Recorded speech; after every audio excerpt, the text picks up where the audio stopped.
আমরা একটু আল্লাহকে চিনি, তিনি কত বড় শক্তিশালী, তিনি কত বড় ক্ষমতাবান আমরা একটু চিনি। কারণ দুনিয়ার মানুষ দেখবেন সামান্য একটু রাস্তা করে দেয়, না হয় 200 ফুট 100 ফুট, না হয় 300 ফুট রাস্তা করে দেওয়ার পরে লিখে দেয় অমুক নেতার তহবিল থেকে এইটা খরচ করা হলো। এই যে বন্যা হয়ে যাচ্ছে, এই যে বান হয়ে যাচ্ছে, অনেক মানুষ তলিয়ে যাচ্ছে, একটা তিরপলের দাম কত?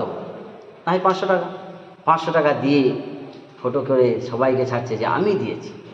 আর ওই যে আল্লাহ সুবহানাহু ওয়া তাআলা দুটো চক্ষু দিয়েছেন, সারা পৃথিবী যদি বিক্রি করে দেওয়া যায় এর মূল্য কেউ দিতে পারবে না। পারবে? কেউ পারবে না। ওটা যদি কাংড়ার মতো আল্লাহ দিতেন ভালো হতো, সব দেখতে পেতেন। গর্তে দিলেন কেন? ছোটোবেলায় আপনি হাঁটতেন চলতেন, আব্বু ডাকছে, হাঁটতে পারছেন না, পড়ে যাচ্ছেন, আল্লাহ বলছে এই গর্তে দিলাম কেন?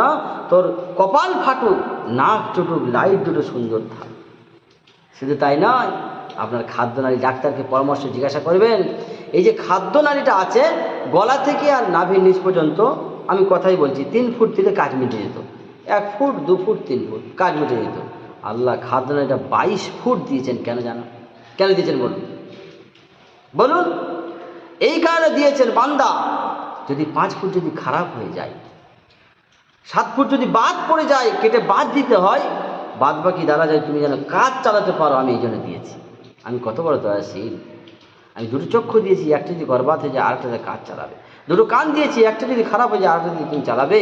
দুটো হাত দিয়েছি, তুমি একটা যদি হাত অচল হয়ে যায় আরেকটা তুমি কাজ চালাবে। দুটো পা দিয়েছি, একটা পা যদি না থাকে আরেকটা পা দিয়ে তুমি চলবে। আমি এত বড় দয়াশীল, তুমি আমাকে চিনতে পারো না।